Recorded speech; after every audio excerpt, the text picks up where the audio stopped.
할렐루야. 네, 감사드립니다. 우리 하트를 만드시고 한번 하나님 앞에 고백하면 하나님 사랑합니다. 예일교회 사랑합니다. 시작. 하나님 사랑합니다. 예일교회 사랑합니다. 자, 다시 한번 목사님 사랑합니다. 권사님 집사님 사랑합니다. 시작. 목사님 사랑합니다. 권사님 사랑합니다. 집사님 사랑. 예. 하나님의 사랑이 늘 충만하시기를 바랍니다. 오늘 시편 100편의 말씀은 하나님을 찬양하는 이스라엘 백성들의 찬양시다. 그것도 감사하는 마음으로 하나님을 찬양했다라는 것입니다.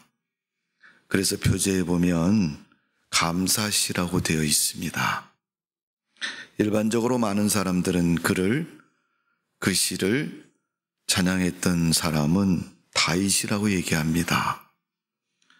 우리가 시편은 150편까지는 긴 말씀입니다. 그 모든 말씀이 대부분 하나님의 이름을 부르고 찬양하는 예배의 모습으로 기록되어 있습니다. 그렇기 때문에 하나님 믿는 성도들에게는 예배가 중요한 것이고 소중한 겁니다. 예배가 드려지지 않으면 믿음이 드려지지 않는 것이고 고백되어지지 않는 것입니다.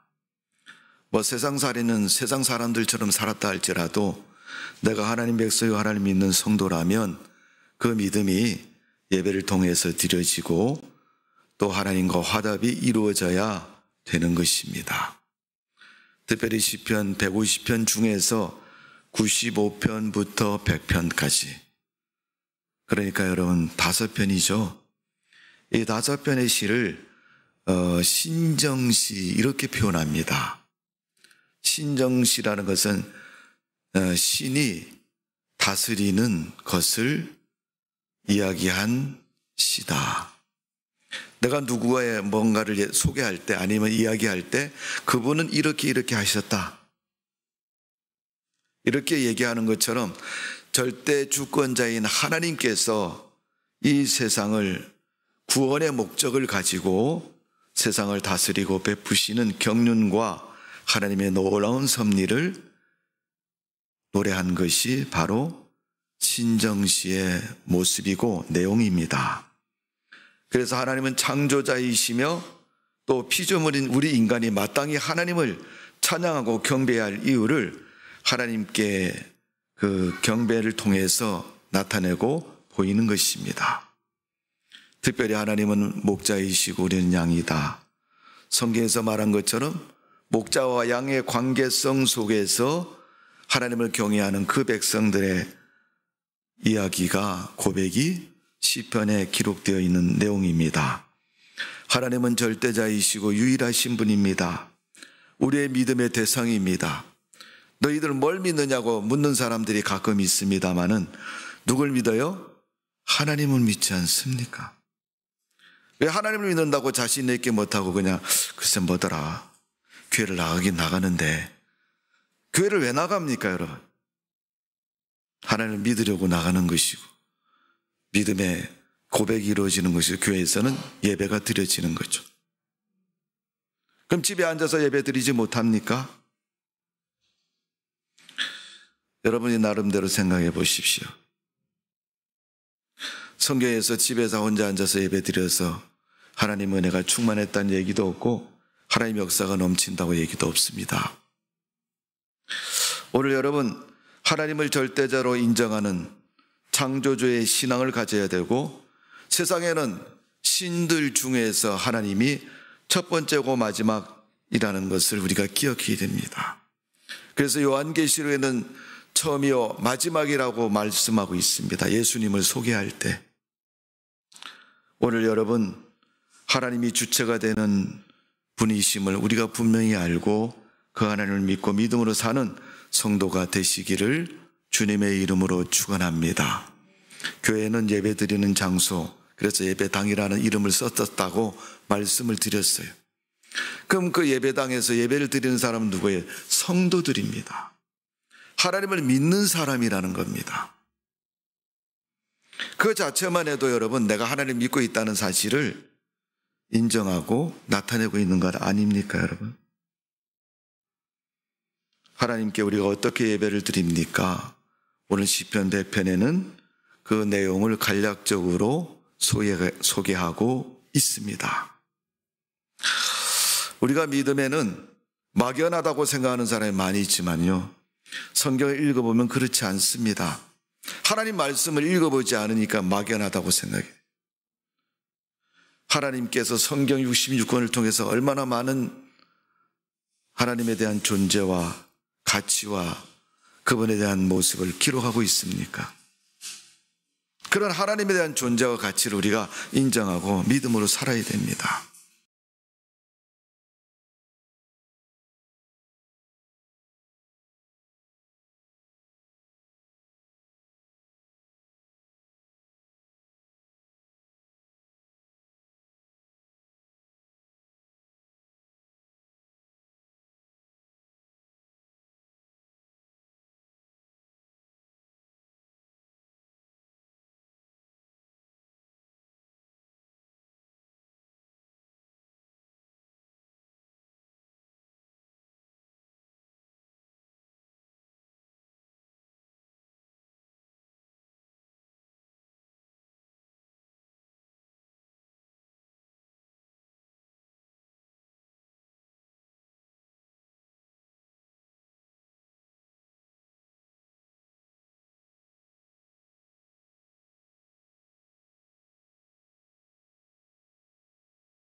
은혜를 받으면 그 모습이 다 사라지는데 그렇지 않을 때가 참 많이 있습니다.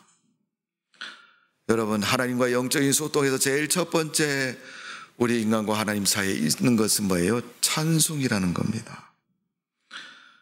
여러분, 찬송을 통해서 하나님과 날마다 소통하는 믿음의 삶이 되시기를 주님의 이름으로 축원합니다. 이사야가 성전에서 하나님을 만났을 때 그렇게 얘기합니다. 그러나 하나님을 한 번도 본 적이 없는데 성전에 들어갔다 하나님을 만나게 됩니다. 그때 이사야가 고백하는 내용이 뭡니까, 여러분? 나는 죄인입니다. 나는 문제투성입니다. 나는 하나님 앞에서 결코 용서받을 수 없는 그러한 중죄인입니다라고 고백을 하고 있습니다. 이사야 6장 5절의 말씀을 보면 그가 그런 고백을 하고 있습니다. 제가 한번 읽어드릴까요? 우시아 왕이 죽던 해가 내가 본즉 주께서 높이 들린 보좌에 앉으셨는데 그 옷자락이 성전에 가득하였고 스랍들이 모시어 섰는데 각기 6 날개가 있고 그 둘로는 자기 얼굴을 가리었고 그 둘로는 자기 발을 가리었고 그 둘로는 날며 서로 불러 이르되 거룩하다 거룩하다 거룩하다 만군의 여호와 그의 영광이 온 땅에 충만하도다 하더라. 이같이 화답하는 자의 소리로 말미암아 문지방의 터가 요동하며 성전의 연기가 충만한지라. 그때에 내가 말하되 화로다 나여 망하게 되었도다. 나는 입술이 부정한 사람이요 나는 입술이 부정한 백성 중에 거주하면서 만군의 여호와의 이신 왕을 베었음이로다 하였더라. 그때 그 스랍 중 하나가 부젓가락을 제단에서 집어 핀 숯불을 손에 가지고 내게로 날아와서 7절에 보면 입술에 대면서 정결하고 깨끗하게 되어졌다. 그가 하나님을 만나고 제일 먼저 받은 것이 죄사함을 받은 거죠. 부정한 당신의 모습이 거룩한 하나님 백성으로 확신되고 믿음이 인정되는 순간입니다. 여러분, 예배 가운데 하나님을 만나는 축복이 있으시기를 바랍니다. 이사야가 성전에서 하나님을 만난 것처럼 오늘 우리가 주일날 예배를 드리면서 하나님을 만나고 하나님의 음성을 듣고 하나님의 은혜를 경험하는 복 있는 시간 되시기를 주님의 이름으로 축원합니다. 이 시간 하나님은 여러분의 죄를 사하여 주시는 줄로 믿습니다.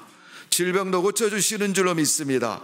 세상적인 마음도 하나님의 백성으로 믿음의 마음으로 붙잡으시고 인도하시고 축복해 주시는 줄로 믿습니다. 그런 은혜가 여러분에게 임하시기를 주님의 이름으로 축원합니다. 두 번째는 기도가 예배 가운데 있습니다. 기도는 여러분 내가 하나님 앞에 드리는 고백하고 말하는 것이 기도입니다. 대부분 그 기도의 소원은 내용은 내가 못하는 거 하나님 해달라고 할 때가 참 많습니다. 여러분, 일반적으로 우리가 성경을 공부하는 분들이 기도에 대해서 5가지 요소를 얘기하잖아요. 하나님 말씀, 묵상, 간구, 고백, 또 죄사함, 이런 요소들을 이야기를 합니다. 그러니까 기도를 통해서 하나님과 대화한다, 또 말한다, 또 하나님 앞에 내가 하고 싶은 이야기를 한다라는 것으로 우리가 알고 있습니다. 여러분, 예배 가운데는 그런 시간이 있다는 거예요. 그런 시간이 있어야 된다는 거예요. 하나님, 지난 주간에 이렇게 살았습니다.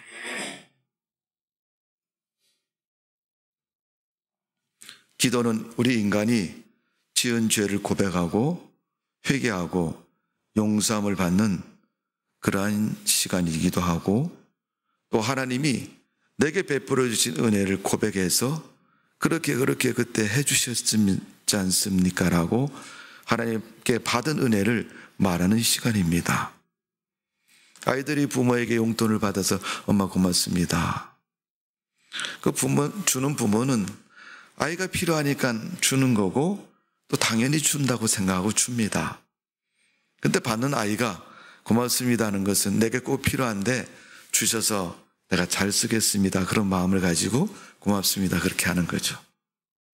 당연히 줄 거 줬는데 뭘 고맙다고 얘기하냐 그러면요. 주는 사람이 그 소리를 들으면 그 마음을 알면 괘씸하다 이렇게 생각하잖아요. 야, 너는 내가 그렇게 힘써서 줬는데 고맙지도 않냐? 인간이 자신의 죄를 깨닫고 상처난 마음을 가지고 초라해진 자기 인생의 모습을 가지고 하나님 앞에 나가서 기도하고 고백하는 것이 예배 가운데는 중요하다는 것입니다. 이사야가 성전에서 그렇게 하나님을 만났던 것처럼, 제가 읽어드린 말씀처럼 자기가 하나님을 만나고 나는 부정한 사람입니다. 스랍들이 거룩하다고 외치는 그 소리를 듣고 나서 하나님이 어떤 존재인가를 알게 되었고 느끼게 되었고, 그 하나님의 존재 앞에 서니까 자기 넘어서 너무 초라한 겁니다. 너무 불쌍한 것입니다. 그래서 하나님 앞에 그런 고백을 호소하고 있는 것입니다. 성도 여러분, 죄인이라고 느끼면 우리는 초라하고 불쌍한 존재입니다. 그러나 그렇지 않다고 느끼면 우리는 무슨 일이라도 할 수 있는 그런 당당함으로 세상을 살아갑니다. 우리 항상 그렇지 않습니까? 내가 돈 벌어서 내가 쓰는데 네가 뭔 상관이냐. 세상을 살면서 그렇게 살잖아요. 그런데 눈에 보이지 하나님 앞에서도 그 말 안 하겠습니까, 여러분? 당연히 하죠. 내가 힘써서 내가 사는데 하나님 무슨 상관이에요? 그런 생각까지 가지면 믿음이 절대 성립될 수가 없죠. 늘 영적인 존재인 사람, 하나님 주신 긍휼과 은혜의 마음을 품게 되니까 세상을 살면서 믿음대로 살지 못한 마음에 걸리고 이거 아닌데 라는 생각이 들고, 하나님 앞에 서면 그 마음이 다시 드러나서 하나님, 내가 이렇게 생각하는데 어떻습니까? 물어보기도 하고 하나님이 아니라고 확신을 주면 제가 잘못한 것 같은 생각이 듭니다. 이렇게 고쳐서 생각할 수도 있고 고백할 수도 있는 것. 이거 영적인 사람이기 때문에 되는 거예요. 짐승은 안 됩니다, 여러분. 세 번째로 하나님 말씀에 선포가 있습니다. 오늘 얘기하면 설교라고 말할 수 있습니다. 예배 가운데 설교는 대단히 중요합니다. 설교 잘 들으셔야 살아날 수 있고 살아갈 수 있는 줄로 믿습니다. 제가 우스운 얘기는 아니지만 사도행전에 있는 얘기를 한 토막 말씀을 드리면, 바울이 복음을 전하고 교회를 많이 세웠잖아요. 그러니까 사도행전에 성령의 임재 후에 교회 역사가 쭉 끝까지 28장까지 교회가 그 복음이 로마까지 어떻게 가는가를 기록하고 있습니다. 그 가운데서 보니까 바울이 복음을 전하다 어느 날 회당에서 사람들을 모아놓고 하나님의 말씀을 전했어요. 근데 그 중에 성경에 기록된 사람은 유두거라는 사람이 있어요. 유두거가 하나님 말씀 설교 시간에 졸다가 어떻게 해요? 떨어져서 죽었다 그랬어요. 바울이 그를 일으켜서 기도해서 살립니다. 하나님 말씀을 잘 들으셔야 됩니다. 설교 전에 딴 생각하고 딴 마음으로 들으면 다 그 말씀이 내 말씀이 아니고 누구의 말이 되는 거예요. 하나님 말씀은 내 말씀이 돼야지 은혜가 되는 것이고 내가 복을 받는 겁니다. 내가 교회를 다니고 예수를 믿으면서도 왜 복을 못 받았느냐? 그 중에 많은 이유들 중에 있지만은 그 중에 이유를 따진다면 하나님 말씀이 내 말씀이 되지 않기 때문에 그렇습니다. 선포된 하나님 말씀, 하나님의 음성을 듣게 되고 하나님의 말씀을 깨닫고 신앙의 깊은 삶을 알아가게 되는 것입니다. 오늘 하나님 말씀을 듣는 성도 여러분, 하나님 말씀이 여러분의 말씀 되시기를 바랍니다. 또 하나님 말씀이 여러분 삶의 복이 되시기를 주님의 이름으로 축원합니다. 사도 바울이 데살로니가 성도들에게 그렇게 말하고 있습니다. 데살로니가서 2장 13절의 말씀을 보면 바울이 복음을 전했는데 데살로니가 성도들이 감사함으로 하나님의 말씀을 사람의 말로 받지 아니하고 하나님 말씀으로 받음으로 진실하다. 그렇게 고백을 했습니다. 참이라고 고백했던 거죠. 진리라고 고백했던 것입니다. 여러분, 하나님이 우리 인간에게 거짓말 하십니까? 절대 거짓말 안 합니다. 거짓말 안 하셨는데 좋은 것이 이루어질 때는 모르고 하나님이 해주셨다고 고백 안 하고 그냥 지나가고, 나쁜 일이 임하면, 생겨나면 너 교회 나가서 그렇다 이렇게 얘기를 해요. 나 하나님 믿어서 그런 일이 생긴 거야. 여러분, 우리가 하나님 믿으면 복을 받는다고 성경에 가르쳐 주는데, 하나님 믿어 화가 임하였으면 뭐 잘못 믿었거나 안 믿었거나 그럴 신앙의 모습 아닙니까? 여러분? 그러면 여러분, 문제가 생기면 좀 더 잘 믿어봐야 되겠다. 그러면 바뀌어질 것이다. 하나님이 복을 주신다고 약속하셨으니까. 그렇게 확신하고 하나님을 바로 믿고 하나님의 놀라운 축복 속에 승리하는 삶이 되시기를 주님의 이름으로 축원합니다. 사도 바울이 데살로니가 성도들에게 설교를 하고 말씀을 가르쳤더니 그들이 하나님 말씀으로 듣고 행했던 것처럼 우리는 성경을 대할 때마다 하나님 말씀이라고 생각하고 대하고, 또 그 말씀을 읽은 다음에는 마음속으로 하나님이 주시는 그 음성을 들으시고 그 음성에 순종해서 살아가는 성도가 되시기를 바랍니다. 세상에 많은 소리가 들리는 것처럼 우리는 때때로 하나님의 음성이 많이 들립니다. 근데 문제는 뭐냐면 들린 하나님의 음성을, 감동을 거절합니다. 모른 척하고 아니야 이렇게 얘기하고 안 지키고, 그러니까 우리가 하나님의 음성을 못 들은 사람하고 똑같은 모습인 겁니다. 그러면 여러분, 똑같이 두 사람이 들었는데 한 사람은 순종하고 한 사람은 순종 안 했으면요, 그 차이는 엄청나게 차이가 나는 것을 볼 수 있습니다. 오죽하면 하나님께서 예배를 드리면서 그런 말씀하셨겠습니까?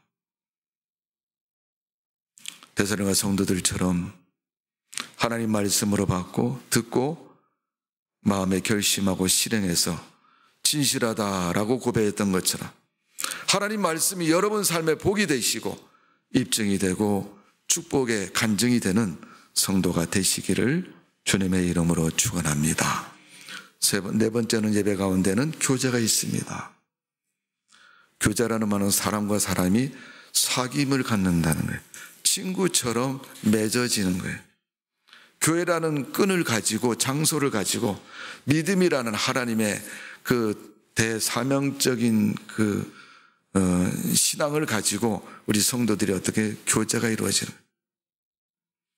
여러분, 친구 사이는 오랫동안 지킬수록 좋은 사이입니다. 왜냐하면 사실 사람끼리 여러분 사귀고 서로 교제하는 게 평탄한 길만 있는 건 아닙니다. 서로 지내다 보면 얼굴 붉기도 있고요, 잘못된 관계가 될 수도 많습니다. 부부간에는 여러분, 남남이 만나서 부부가 됐잖아요. 좋은 관계를 계속 유지해야 되는, 관계가 나빠지면 어떻게 해요? 이혼을 하지 않습니까? 이혼을 하면 이혼하는 날부터 그 사람은 아무런 관계가 아닙니다. 대부분 90% 이상이 왼수라고 얘기를 합니다. 내가 저 사람 만나지 않았으면 내 인생이 좋아졌을 텐데. 그건 오해의 생각인지 모르겠지만은 하나님 이 교제라는 것을 통해서 우리 인간이 살아가도록 만드셨습니다. 하나님의 창조의 프로젝트 속에 교제가 빠질 수는 없습니다. 반드시 교제가 일어나요. 부모와 자식 간에도 좋은 교제가 있어야 되고요, 부부 간에도, 부모와 또 형제 간에도, 친구 관계도. 다만 그 사람과 내가 교제가 이루어지는 그 모습이, 그 위치가 다를 뿐이죠. 그게 친구 관계일 수도 있고 부부 관계일 수도 있고 부모와 자식 간의 관계일 수도 있고. 자, 이 교제의 관계는 서로가 좋은 관계를 이루어 나가야 됩니다. 5월달 되면 제가 가족에 대해서 설교할 때 꼭 그런 얘기를 하죠. 가정에서 가족들은 가족으로서의 의무가 있다는 거죠.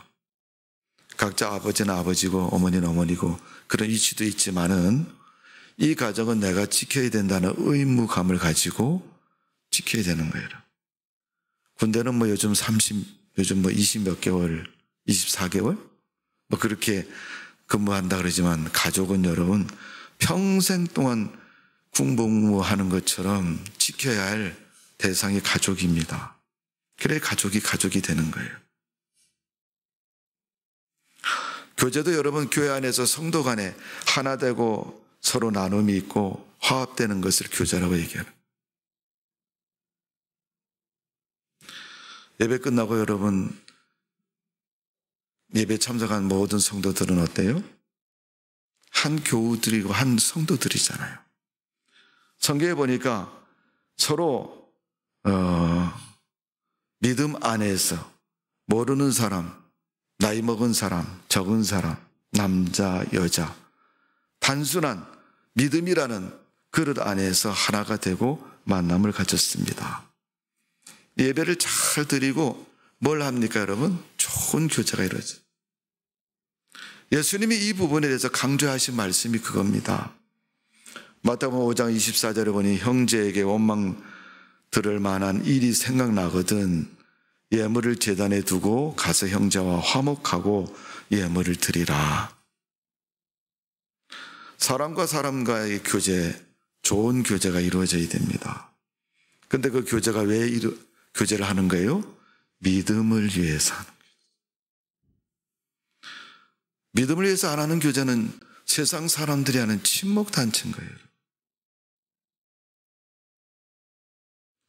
그래서 여러분 예배 끝나면 같이 교회 온 성도들끼리도 악수라도 한번 하면서 반갑습니다. 지난 주간 어떻게 지냈습니까? 기분 좋은 사람은 하고 기분 나쁜 사람은 안 하고 그건 교제가 아니죠. 여러분. 교제는 하나님과의 영적인 소통, 믿음적인 교제가 이루어지면 그 다음에 성도 간이 어떻게 해요? 그 교제가 실천되어지고 실행되어지는. 여러분 어려운 말은 모르는 사람한테 하기 쉬워요? 아는 사람한테 하기 쉬워요? 아니 목사님 모르는 사람한테 더 쉬워요. 어떻게 모르는 사람한테 어려운 말 하기 쉽습니까? 그러면 에이 목사님 그냥 내지르면 돼요. 그거 아니잖아요 여러분. 내가 이 말을 저 사람이 받아들이지 않으면요 그것처럼 상처가 되는 게 없는 거예요. 내가 그러면 그 얘기를 아는 사람, 친한 사람에게 더 하기 쉽잖아요. 오죽하면 여러분 부모와 자식 간에도 할 말을 못하는 친구에게도 한다 그러잖아요. 가까운 사이니까.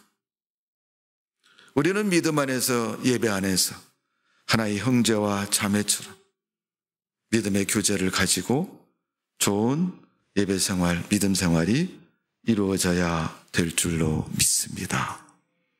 그 예배 쪽에 있는 내용입니다.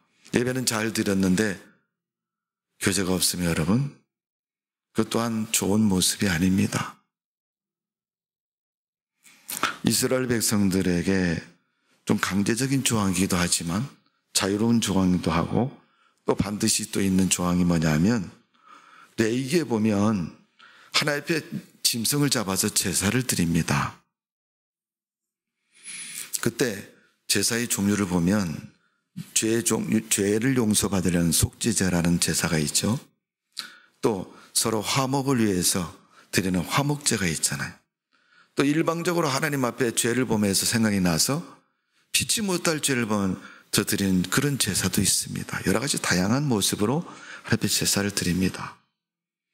특별히 속죄제를 드릴 때는 짐승을 잡아서 각을 뜨고 그 짐승을 잡기 전에 머리에 손을 얹고 고백을 합니다. 그래야 용서가 된다 그래요. 자기가 고백하고 싶은 자기 잘못을 고백을 하는 거예요. 그러니까 여러분 예를 들면 다윗을 예를 들면 이런 얘기죠. 다윗이 우리아라는 남편을 가진 부인 밧세바라는 여인입니다. 그 밧세바를 간음죄를 범합니다. 다윗 왕이. 그런 이제 과정이 성경에 설명이 되어 있지 않습니까? 그럼 다윗이 속죄제를 드리러 가면 짐승의 손을 얹고 하나님, 나 간음죄 범했습니다. 그리고 간음죄 범했습니다. 그리고 그냥 제사 드리나요? 아니잖아요, 여러분. 나는 누구하고 간음죄를 범했습니다. 이렇게 얘기를 해야지 맞는 거 아니에요. 하나님, 나 간음죄 범해서 누구랑 했는데 이렇게 물어보실 거예요. 그것처럼 하나님은 우리의 죄가 고백되어지기를 바라는 거죠. 그때 그 짐승을 잡고 그 각을 뜬 짐승을 드리는 사람은 제사장이 드리는 거죠. 제사장은 그 사람의 이야기를 다 듣습니다. 아무개 씨가 무슨 죄를 범했다네. 그 사람이 하나님 앞에 고백하는 그 죄목을 제사장은 기억하고 하나님 앞에 제물을 드려주면서 하나님, 이 제물은 아무개 씨가 드리는 제물인데 그가 이렇게 하나님 앞에 죄를 고백하고 잘못을 고백합니다. 속죄제들을 받으셔 하나님 이 제물을 받으시고 그 사람의 죄를 다 도말해 주시고 용서해 주세요. 여러분, 이거는 오늘 얘기하면 교회에서 목회하는 목회자와 하나님을 믿고 하나님 앞에 믿음으로 사는 성도의 교제입니다. 그러니까 성도와 목회자는 여러분 거짓이 없어야 돼요. 목사님들 다 얘기를 해야 돼요. 그런데 문제는 뭐냐면 가끔 교회에서 시험이 드는 목사님이 듣고 얘기를 했거나 또 본인이 목사님들 얘기하고 나니까 마음이 시원해지잖아요. 자기 마음이 시원해지니까 자기도 얼떨결에 친구 만나서 그 얘기를 또 하는 거예요. 자기가 자기 비밀인지 모르고 얼떨결에 얘기를 하는 거예요. 그래서 여러분 이야기가 와전이 되고 다른 사람이 알게 되면 시험이 드는 거죠.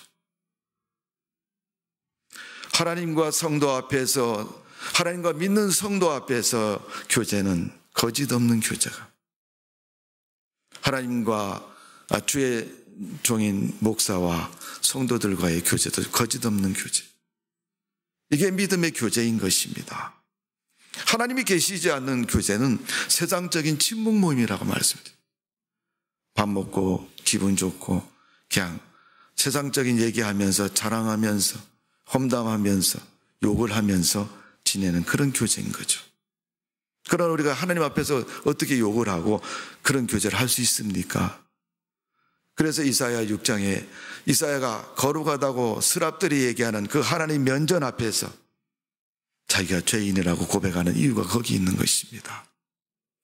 뭐 갑자기 어느 날 성전에 들어가서 하나님 옷자락 보고 나서 이것도 생각나고 저것도 생각나고,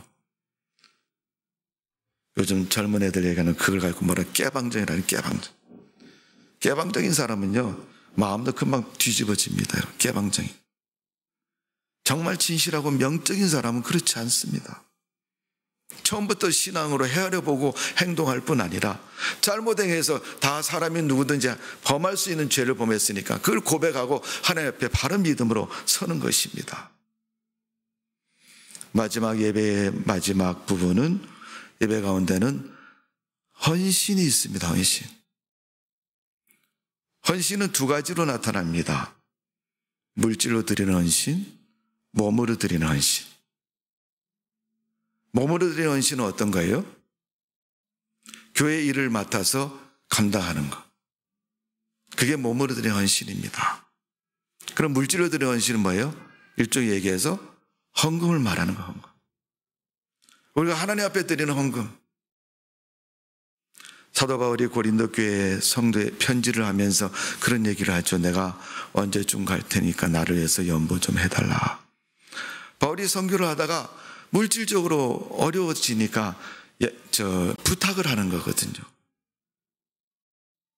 해달라고. 성도 여러분, 신앙에는 헌신이 우리의 믿음을 지속하게도 만들고 또 때로는 하나님의 거룩한 일을 완성하게도 만드는 거죠. 교회도 여러분 물질이 있어야 교회 존속에 어떤 큰 도움이 되는 거예요, 여러분. 바울이 그래서 연보를 고린도 교회에 말한 것처럼 우리 성도들이 하나님 앞에 드리는 그 헌금이 하나님을 위해서 귀하게 쓰임받는, 그리고 목회자를 위해서, 생활비를 위해서 쓰임받는 거예요. 오늘 그 모든 요소들이 예배 가운데 있는 요소입니다. 여러분, 예배는 11시에 왔다 12시에 집에 가는 게 예배가 아닙니다. 1시간을 예배를 드려도 그 예배 가운데서 내가 믿음으로 하나님 앞에 고백하는 그 신앙의 고백, 그 믿음의 고백이 어떤 고백이에요? 이러한 것들이 주님 앞에 드려지고 고백되어지는 것이 예배라는 것을 말씀해 주고 있고, 시편에서는 신정시를 통해서 하나님이 말씀하고 있는 것입니다. 성도 여러분, 예배를 잘 드린 사람은 축복을 받습니다.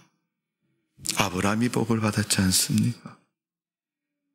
그 아무것도 모르고 애굽 땅에 갔다가 마누라도 뺏길 뻔하고 양떼 소떼 다 잊어버릴 뻔했고 자기 조카까지 데려갔는데, 여러분,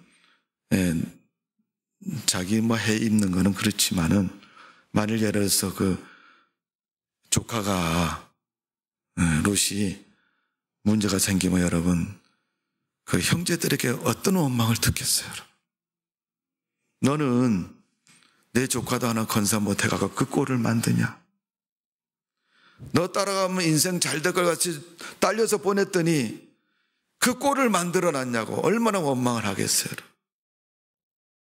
형제간에 얼마나 불의한 삶이 되겠습니까? 그런데 아브라함은 마물의 상수르 나무 아래에서부터 가는 곳마다 단을 쌓고 하나님 앞에 예배를 드렸다 그랬어요. 그러니까 하나님이 그를 복을 주셨다는 거예요.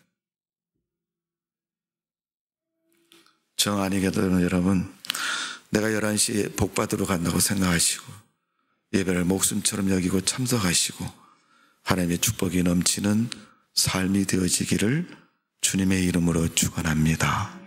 기도하겠습니다. 아버지 하나님, 야곱이 외삼촌 라반 집에서 20년을 넘도록 살았습니다.